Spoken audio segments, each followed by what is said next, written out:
Madame, monsieur, bonsoir. Je t'en prie, fais-toi couler un petit café, installe-toi confortablement. Aujourd'hui, on va parler de la série Dark Magie. Je viens de terminer le tome 2 et on en parle.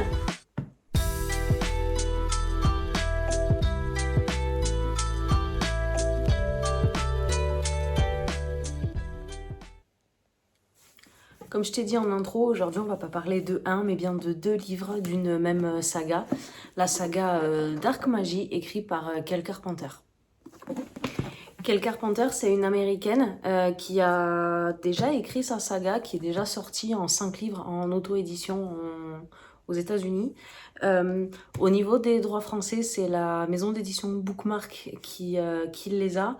C'est le deuxième tome qui sort, donc je suppose que les prochains sont à venir. Si on garde ce rythme-là, ça en fera un tous les 6 mois, ce qui serait plutôt pas mal. Puisqu'il y en a 5 au total, donc ils sont déjà tous sortis aux États-Unis. Les couvertures sont grave cool. Les couvertures américaines sont vraiment sympas. Je te les mets toutes là. Et en fait, t'as les 5 et la version brochée des éditions Bookmark reprend le même truc. Et du coup, le premier et le deuxième, je te les mets là. Et comme ça, tu peux les comparer, mais c'est absolument la même typologie. Enfin, la même couverture, hein, les illus sont les mêmes. Et j'avoue que je les trouve quand même hyper belles. Mais au lieu de prendre les brochés, j'ai craqué sur les versions reliées. Parce que si tu me connais ou si tu me suis depuis quelque temps, bah, tu sauras que j'ai vraiment un faible pour les collectors de chez Bookmark parce que bah, voilà, ce détail de dorure, cette couverture qui est mate et hyper douce au toucher, plus les jaspages qu'ils font. Enfin voilà, on va pas s'éterniser beaucoup plus longtemps sur le look des bouquins parce que bah, je m'extasie à chaque fois sur les éditions Bookmark.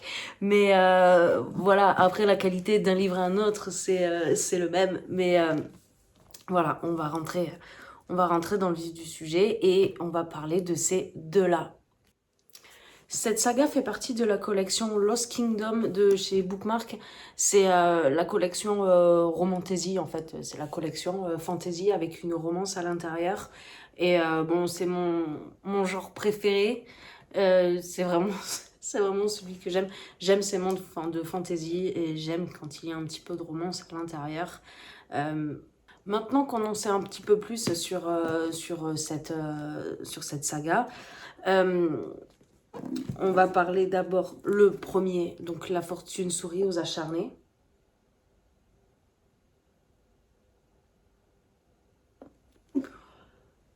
Jaspage, couverture, le dos et les personnages quand on ouvre le livre. Euh, c'est propre à toutes les éditions reliées de chez Bookmark. La plupart sont comme ça. Le jaspage, il est de qualité, la couverture, les dorures. Et on a toujours au moins les personnages enfin, dès qu'on ouvre le livre. Donc on va suivre Queen et le Seigneur Fierté. Queen est une ancienne esclave qui est censée finir sur la potence, qui finalement ne va pas y aller parce que sinon, pas d'histoire. Elle va être sortie de là par le Seigneur Fierté justement, donc le monsieur ici présent, qui va lui proposer un contrat parce qu'il a une mission, il a un objectif en tête et pour la mener à bien, il va avoir besoin de plusieurs éléments, donc plusieurs éléments qu'on va aller chercher tout au fil de l'histoire. Et le premier élément dont il a vraiment besoin, c'est elle, c'est cette jeune femme qui refuse de redevenir une esclave, qui ne veut plus appartenir à personne et qui possède une magie noire, donc dark magie, qui possède une magie noire. Elle peut se servir de la peur des gens et la modeler comme elle le veut. Euh, plutôt sympa comme pouvoir.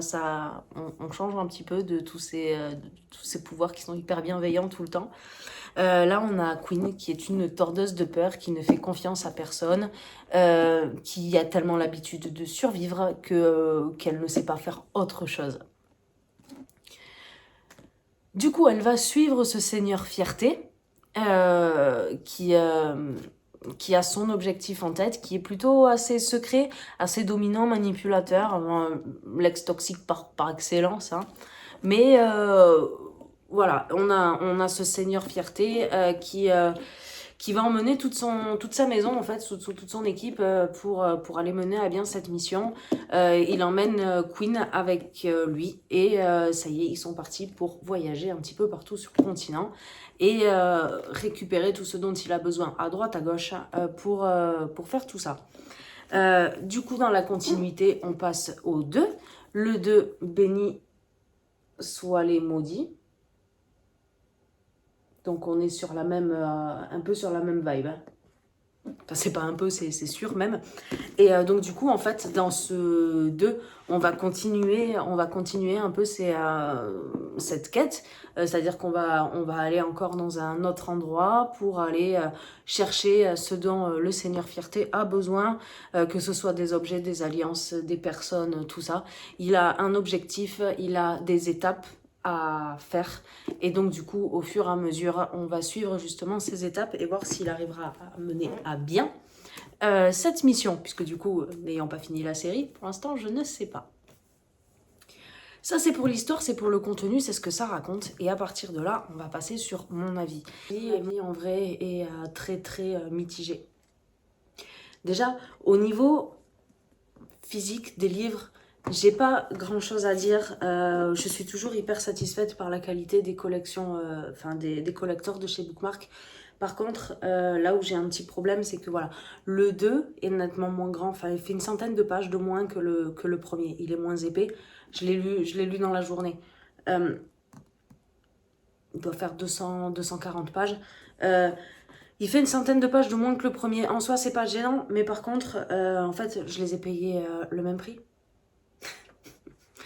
Donc bon, d'accord, c'est des collectors, mais bon, enfin des collectors, on est entre 26 et 30 euros le collector. Et bon, ok, ils sont très beaux, mais ça valait peut-être pas ce prix-là. Bon, j'ai commencé la collection en collector, donc je la finirai en collector. Mais voilà, déjà, il y a ce premier point où voilà, ça a été la surprise quand j'ai vu qu'il était plus petit que le premier. Bon, le contenu en soi, c'est pas très grave, mais voilà, en termes de prix, il me semble que je les ai payés le même prix les deux. Et du coup, ouais, je trouve pas forcément ça très honnête. Parce que celui-ci est à 27,99 et j'en ai payé d'autres qui sont donc de la même maison d'édition, qui sont un poil plus épais, que j'ai payé le même prix en fait. Donc bon, déjà, il y a ce petit premier point. Après, c'est une opinion qui n'engage que moi, certes, mais que je trouve pas forcément très fun. Ensuite, au niveau de l'histoire, je n'ai jamais fait de vidéo sur le 1 parce que je l'ai lu en tout début d'année quand il est sorti au mois de mars. Donc du coup, on fait un peu un 2 en 1 ici. Le premier tome, j'avais vraiment bien accroché. J'avais vraiment bien accroché déjà par rapport aux personnages parce que on est sur des personnages qui sont brisés, on est sur des personnages qui sont voilà, qui ont connu des vertes et des pas mûres dans leur vie, qui sont vraiment voilà, ils maîtrisent une magie noire, ils sont ok avec ça. Ils ont vécu des choses, c'était vraiment pas cool. Mais ok, ils sont ok avec ça, ils maîtrisent une magie noire, ils savent que ce sera jamais des héros, ils savent que voilà, ils font des choses bien si tu veux, mais ils font des choses bien par loyauté et pas par honneur. Donc c'est pas, ils ont pas ce petit symptôme voilà, du héros, de celui qui va aider tout le monde, du chevalier qui va aider la veuve et l'orphelin. Non, on en est loin. On est sur des personnages qui sont un peu égoïstes, qui sont assez manipulateurs, qui savent ce qu'ils veulent, qui savent qu'ils veulent plus non plus. Et à partir de là, voilà, ils sont ok avec ce qu'ils sont. ils sont très loyaux les uns envers les autres, tous ces gens de la Maison Fierté. Par contre, l'honneur, ça vient quand ça vient. Et en fait, moi, ça me plaît parce qu'on sort des sentiers battus, on sort de ce qu'on a l'habitude de connaître. Et juste ça, en fait, c'est vraiment cool. On change un petit peu, et moi, j'adore. Je valide. Et à partir de là, voilà, au niveau des personnages, au début, on nous promet quelque chose qui est pas mal. Et pour l'instant, pour moi, ça y répond. Mais on est encore que dans le 1. Tant qu'on est lancé sur le premier tome, du coup, on va continuer à en parler. J'avais trouvé le lancement très très long. On avait, je crois qu'arrivé jusqu'à 2 tiers du livre, en fait, je trouvais ça très long. Et je me suis dit, mais c'est quand ça commence vraiment, en fait? Parce que bon, voilà, les gens se promènent finalement. C'est pas...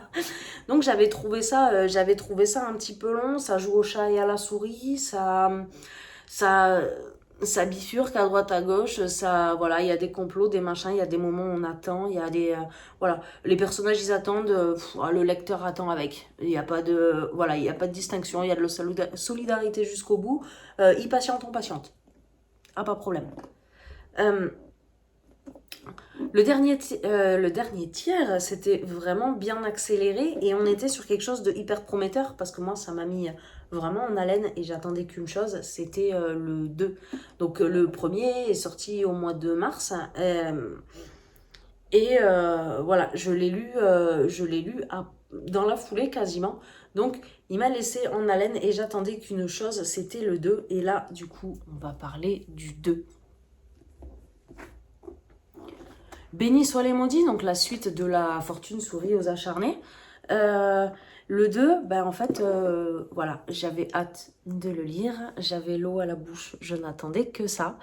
Et finalement, je suis déçue. Je suis déçue. En fait, pour moi, c'est même pas... C'est peut-être méchant ce que je vais dire, je suis désolée, mais c'est presque pas un tome à part entière. C'est-à-dire que bon, déjà, on est sur un livre qui est plus petit que le premier. Bon, ok, on a compris, on passe à autre chose. Si le contenu, il est conséquent à l'intérieur, il n'y a pas de raison que ça se passe mal. Mais en fait, non, l'histoire se passe sur 2 semaines, 2 semaines, 3 semaines. 3 semaines grand maximum. Et en fait, c'est long. C'est long. En fait, la fin du premier tome nous a laissé en haleine et nous a laissé avec des questions. Pourquoi il a fait ça? Pourquoi ça se passe comme ça? Et qu'est-ce que ça implique? Et qu'est-ce que ça va devenir tout ça? Il n'y a aucune réponse. Il n'y a aucune réponse dans celui-là. Aucune. C'est-à-dire que bon, je vous ai parlé au début que c'était une romantaisie, donc une fantaisie avec une romance à l'intérieur, un monsieur et une madame. On se doute bien que... il va y avoir une romance qui va se créer entre les deux. La romance, c'est un slow burn, ça n'est petit, tout petit, voilà, c'est très lent, ça arrive. Et à la fin du premier, bon, bah, ils s'embrassent. C'est des choses qui arrivent quand on aime quelqu'un. 2 fois dans celui-là. Et quand je dis 2 fois, c'est pas 2 fois ils vont s'embrasser, c'est 2 fois elle va lui dire « Est-ce que tu comptes me parler de ce baiser ?»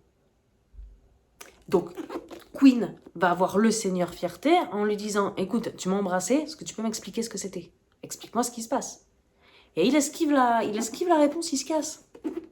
Une deuxième fois, elle va lui en reposer la question en lui disant « Écoute, il s'est bien passé quelque chose, tu m'as embrassé. Pourquoi ?» Et il va encore une fois esquiver et il va repartir. On n'avance pas. Donc, au niveau de la romance, il n'y a rien. On n'avance pas. Bon, c'est pas grave. Peut-être qu'au niveau de l'histoire, on va avancer un petit peu. Bon. On avance un petit peu, mais vraiment, vraiment qu'un petit peu, quoi. C'est-à-dire qu'on est arrivé encore dans un autre pays, il a eu ce qu'il voulait, mais ils ont passé la plupart du temps à attendre. Alors, je conçois, on a attendu parce que la reine de ce pays-là, elle a dit « Ouais, moi, je préfère quand on me prévient avant de venir. Vous l'avez pas fait, donc je vais vous faire patienter. Et puis, quand j'ai envie, on parlera. » Ok, ça se tient. Mais c'est long, c'est long. Je me suis fait des petites notes à côté, genre page 117 sur 230 ou 240. Page 117, je crois que je me suis annoté un truc du genre c'est quand que ça commence. On était à la moitié du livre. Donc ouais, je suis un peu déçue, je suis un peu mitigée. Et au-delà de cette histoire, donc qui pour moi, enfin de ce tome 2 en fait, qui me donne la sensation en fait de pas être un tome à part entière, mais plutôt un genre de DLC en fait. Ça aurait pu rentrer soit derrière en fait, soit devant un autre tome, je pense. Mais du coup, je trouve que c'était très très long pour ce qu'ils ont obtenu là-dedans. S'il y a autre chose que j'ai peut-être à reprocher, et c'est une dernière chose que je vais avoir à reprocher sur ce livre-là, ça va être l'absence de cartes. On est sur des personnages qui baroudent, qui vont visiter plusieurs pays, plusieurs régions, plusieurs endroits avec des peuples différents. Et en fait, on se situe pas du tout. Il y a les montagnes, il y a la mer, il y a le machin. Bon, on se situe pas du tout. Et en vrai, ça aurait été peut-être pas mal de mettre une carte dedans, ne serait-ce que pour suivre au fur et à mesure voilà, l'avancée de leur périple. Donc, je lirai quand même la suite parce que ben, il y en a 5. Puis si c'est 5 qui sont épais comme ça devrait aller plutôt vite. Euh, je vais quand même lire la suite parce que leur histoire m'intrigue quand même. Comme j'ai dit au début de mon avis, ces principes de personnages qui correspondent pas à ce qu'on a l'habitude de lire m'intriguent énormément et me plaît beaucoup.